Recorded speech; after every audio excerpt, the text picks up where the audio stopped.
નમસ્કાર વિદ્યાર્થી મિત્રો. આજે આપણે કેમિકલ કાઇનેટિક્સમાં રેટ ઓફ રિએક્શન પ્રક્રિયા વેગ કોને કહેવાય તેનો અભ્યાસ કરીશું. The knowledge of the rate of reaction is very valuable to understand the chemical reaction. રાસાયણિક પ્રક્રિયાની સમજૂતી માટે પ્રક્રિયા દરનું જ્ઞાન હોવું એ ખૂબ જ મૂલ્યવાન છે, ખૂબ જ જરૂરી છે. It is also of a great importance in selecting optimum condition for an industrial process so that it proceed at a rate to give maximum yield. ઔદ્યોગિક પ્રક્રિયાઓ માટે અનુકૂળ પરિસ્થિતિઓની પસંદગી માટે પ્રક્રિયા દરનું ખૂબ જ મહત્વ છે, કારણ કે પ્રક્રિયા દરમિયાન મહત્તમ નિપજ મેળવવા માટેના પ્રક્રિયા દર દ્વારા આગળ વધી શકાય, પ્રક્રિયાને આગળ વધારી શકાય. રિએક્શન રેટ, પ્રક્રિયા દર. The rate of reaction tells as to what speed the reaction occur. રાસાયણિક પ્રક્રિયા કેટલા વેગથી થાય છે તેની સમજૂતી પ્રક્રિયા દર આપે છે. Let us consider a simple reaction. સામાન્ય પ્રક્રિયા દ્વારા તેની સમજૂતી મેળવીએ. ધારો કે એક પ્રક્રિયા A to B છે, જેમાં પ્રક્રિયક A નું નિપજ B માં રૂપાંતર થાય છે. The concentration of the reactant A decrease and that of B increase as time pass. સમય પસાર થવા સાથે પ્રક્રિયક A નું નિપજ B માં રૂપાંતર થાય છે. પરિણામે પ્રક્રિયક A ની સાંદ્રતામાં ઘટાડો થાય છે, જ્યારે નિપજ B ની સાંદ્રતામાં વધારો થાય છે. જેટલો પ્રક્રિયક A ની સાંદ્રતામાં ઘટાડો થતો હોય તેટલો જ સામે નિપજ B ની સાંદ્રતામાં વધારો થાય છે. The rate of reaction is defined as the change in concentration of any of reactant or products per unit time. એકમ સમયમાં પ્રક્રિયકો કે નિપજોની સાંદ્રતામાં થતા ફેરફારને પ્રક્રિયા દર કહે છે. એકમ સમય એટલે કે પ્રતિ સેકન્ડ, પ્રતિ મિનિટ, પ્રતિ કલાક, પ્રતિ વર્ષ સે થતા સાંદ્રતાના ફેરફારને પ્રક્રિયા દર કહે છે. બીજા અર્થમાં સમય સાથે પ્રક્રિયકોની સાંદ્રતામાં ઘટાડો થાય છે અને નિપજની સાંદ્રતામાં વધારો થાય છે. પરિણામે પ્રક્રિયા દરને કહી શકાય કે એકમ સમયમાં પ્રક્રિયકોની સાંદ્રતામાં થતા ઘટાડા અથવા નિપજની સાંદ્રતામાં થતા વધારાને પ્રક્રિયા દર કહે છે. For the given reaction, the rate of reaction may be equal to the rate of disappearance of A, which is equal to the rate of appearance of B. સમય સાથે પ્રક્રિયક એનું નિપજ B માં રૂપાંતર થાય છે. પરિણામે પ્રક્રિયા દર બરાબર થશે એના અદ્રશ્ય થવા માટેનો દર અને નિપજ B ના દ્રશ્યમાન થવાનો વેગ, બનવા માટેનો વેગ.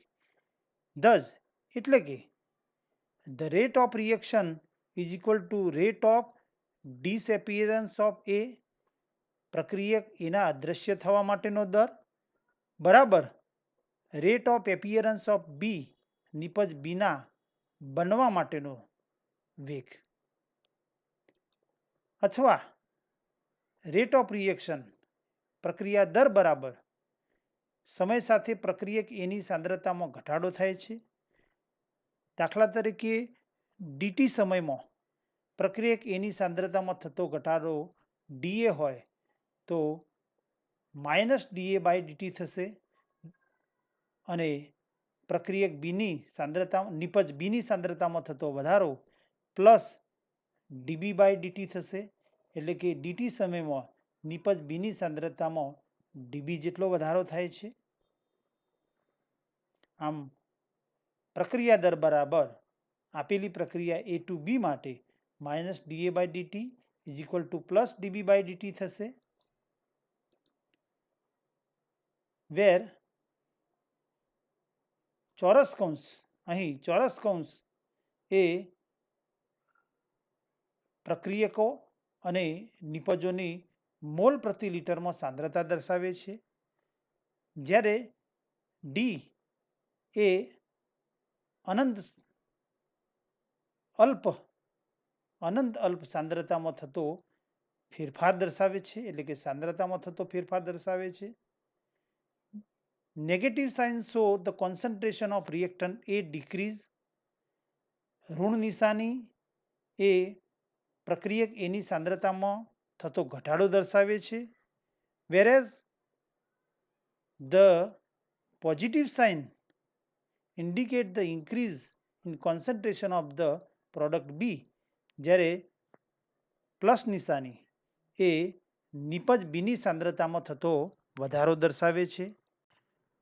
Average rate of reaction is a function of time. રાસાયણિક પ્રક્રિયા દરમિયાન પ્રક્રિયકોની સાંદ્રતા ઘટવા સાથે પ્રક્રિયાના દરેક તબક્કામાં પ્રક્રિયા વેગ ઘટતો જાય છે અને દરેક વખતે પ્રક્રિયા દર ઘટે છે. પરિણામે અહીં પ્રક્રિયા દરને સરેરાશ પ્રક્રિયા દર તરીકે દર્શાવવામાં આવે છે. Let us consider the reaction between carbon monoxide and nitrogen dioxide. અહીં આપણે કાર્બન મોનોક્સાઇડ અને નાઇટ્રોજન ડાયોક્સાઇડ વચ્ચેની પ્રક્રિયાનો અભ્યાસ કરીએ કે જેમાં પ્રક્રિયકો કાર્બન મોનોક્સાઇડ અને નાઇટ્રોજન ડાયોક્સાઇડ છે અને નિપજો કાર્બન ડાયોક્સાઇડ અને નાઇટ્રિક ઓક્સાઇડ છે. The average rate of reaction may be expressed as, આ પ્રક્રિયાના સરેરાશ પ્રક્રિયા દરને દર્શાવી શકાય કે પ્રક્રિયકોની સાંદ્રતામાં થતો ઘટાડો અને નિપજોની સાંદ્રતામાં થતા વધારાના દર વડે દર્શાવી શકાય. પ્રક્રિયક કાર્બન મોનોક્સાઇડની સાંદ્રતામાં થતો ઘટાડો એટલે કે પ્રક્રિયા દર બરાબર minus delta CO by delta T અથવા માઇનસ DCO બાય dt વડે દર્શાવી શકાય. અહીં માઇનસ એ પ્રક્રિયક CO ની સાંદ્રતામાં થતો ઘટાડો દર્શાવે છે, એટલે કે અહીં આપેલી પ્રક્રિયા માટે પ્રક્રિયા દર બરાબર minus delta CO by delta T અથવા માઇનસ DCO બાય dt વડે દર્શાવી શકાય અને બરાબર માઇનસ DNO2 બાય dt વડે પણ દર્શાવી શકાય અથવા નિપજની સાંદ્રતામાં થતા વધારા વડે પણ દર્શાવી શકાય. પરંતુ સરળતા ખાતર પ્રક્રિયા દરની સમજૂતી માટે, એટલે કે પ્રક્રિયા દર સરેરાશ પ્રક્રિયા દર એ સમયનું વિધેય છે તેની સમજૂતી માટે આપણે આ લીધેલ છે. The concentration of CO was found experimentally every 10 second. પ્રાયોગિક રીતે દરેક 10 સેકન્ડે COની સાંદ્રતામાં થતો ફેરફાર નીચેના ટેબલમાં દર્શાવેલ છે, જેમાં શરૂઆતમાં COની સાંદ્રતા 0.1 મોલર છે, જ્યારે 10 સેકન્ડે 20 સેકન્ડે 30 સેકન્ડે અને 40 સેકન્ડે કાર્બન મોનોક્સાઇડની સાંદ્રતા જે પ્રાયોગિક રીતે મળેલ છે તે દર્શાવેલ છે. As the reaction proceeds, the concentration of CO decreases rapidly in the initial stage of the reaction. પ્રક્રિયાના શરૂઆતના તબક્કામાં જોઈએ તો પ્રક્રિયક COની સાંદ્રતામાં થતો ઘટાડો એ ઝડપી છે, કારણ કે શરૂઆતમાં પ્રક્રિયક COની સાંદ્રતા વધુ હશે અને સાંદ્રતામાં થતો ફેરફાર એ પ્રક્રિયકોની સાંદ્રતા ઉપર આધારિત છે. જ્યારે then the concentration of CO decrease more and more slowly. જ્યારે સમય સાથે જેમ આગળ વધીએ છીએ તેમ કાર્બન મોનોક્સાઇડની સાંદ્રતામાં થતો ઘટાડો ધીમો અને ખૂબ જ ધીમો હોય છે. શરૂઆતમાં પ્રક્રિયા વેગમાં થતો સાંદ્રતામાં થતો ફેરફાર ખૂબ જ ઝડપી અને ત્યારબાદ પ્રક્રિયકોની સાંદ્રતા ઘટતો સાંદ્રતામાં થતો ફેરફાર ખૂબ જ ધીમો હોય છે. Obviously the rate of reaction is a function of time, એટલે કે પ્રક્રિયા દર એ સમયનું વિધેય છે. Or the first 10 second the average rate of is, અહીં જુદા જુદા સમયે કાર્બન મોનોક્સાઇડની સાંદ્રતા જે મેળવેલ છે તેના આધારે પ્રથમ 10 સેકન્ડ માટે સરેરાશ પ્રક્રિયા દર શોધીએ તો CO/dt, COની સાંદ્રતામાં થતો ફેરફાર શરૂઆતથી 10 સેકન્ડ, એટલે કે જ્યારે 10 સેકન્ડ શરૂઆતની છે ત્યારે સાંદ્રતાનો થતો ફેરફાર 0.1 માંથી ઘટીને 0.067 થાય છે. પરિણામે માઇનસ સાંદ્રતામાં થતો ઘટાડો 0.067 માઇનસ 0.100 અને dt 10 માઇનસ 1,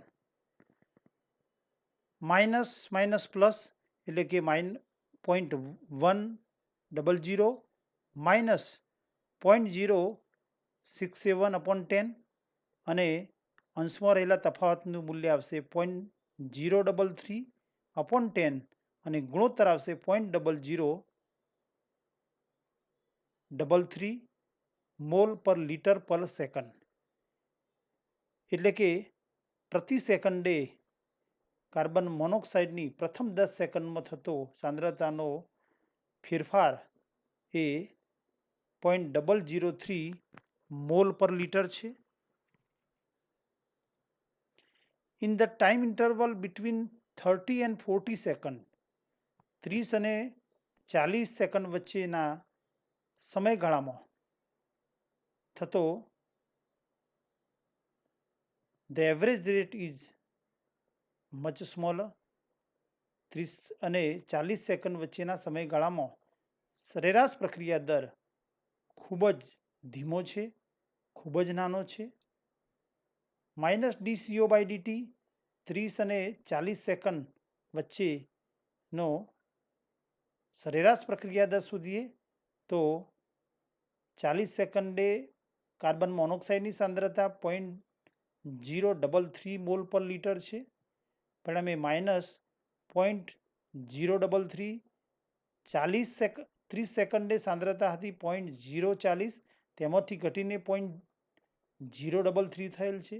પરિણામે 30 સેકન્ડે સાંદ્રતા 0.040, નીચે 40 ઓછા 30 સેકન્ડ એટલે કે 10 સેકન્ડ,